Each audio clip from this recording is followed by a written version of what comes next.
Onun mamasından Maması atası, olmayacaq, atası. onun mamasından atası birində tətilə getmişdim. Tətilə gedəndə qıza bir dənə ona baxan bir dənə adam tutmuşdular. Yəni baxıcı. Ki qıza bir dənə baxıcı tutmuşdular. O baxıcı da sən demə o da bir dənə baxıcı tutmuşdular. O qıza da baxıcı tutanda qız o qızın baxıcısı olan adam o sən demə qorxulu bir zombiymiş.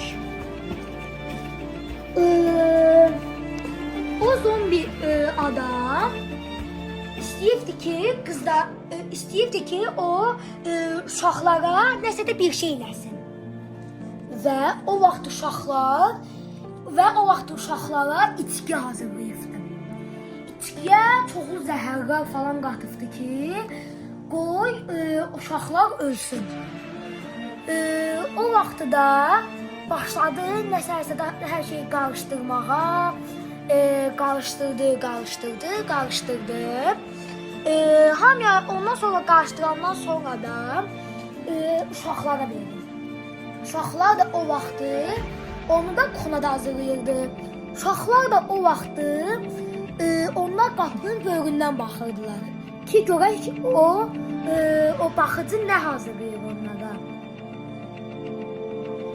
Onu da uşaqlar görəndə uşaqlar çox pis qorxdu və ondan sonradan onlar bildilər ki o baxıcı onlara nəsə hazırlayır. Onların da telefonları var. Onlar mamalarıyla atalarına zərf vurdular. Mamalarıyla ataları eşidən kimi onları nəsə eləyir, gəldilər. Tətillərini yarı yolda buraxdılar. Amma mamasıyla atası çatmadı. Onlara baxıcı başladı onları içitməyə. O uşaqlar da heç nə də eləyənmədi. Əllərini, qollarını skoçladı, bağladı əllərini, qollarını ki, qoy onlar heç ara qaçmasın. Və başladı o uşaqları içitdirməyə. Anasıyla atası da evə girəndə və o vaxtda gördülər ki, uşaqları ölübdür.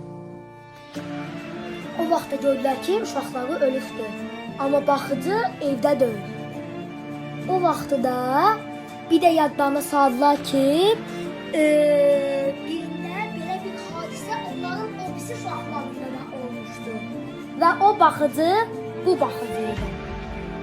Və beləliklə də belə bir dostlar, yəni burada elə bir qorxu yoxdur, yəni elə belə beynindəki yaş. Düz belə bir şey olmuşdur, ola da bilməsə, yəni. Da düz deməm. Düz elə qorxu baxır belə. Hə. İndi Xeyrəddindir. İndi görək Xeyrəddin hansı bir qorxulu hadisəni deyəcək bizə.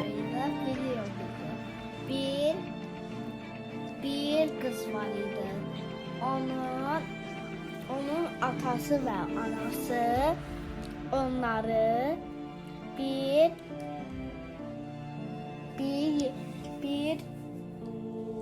evə aparmışdı. Oraya gedəndə onlar arkadan varlar arkadan havar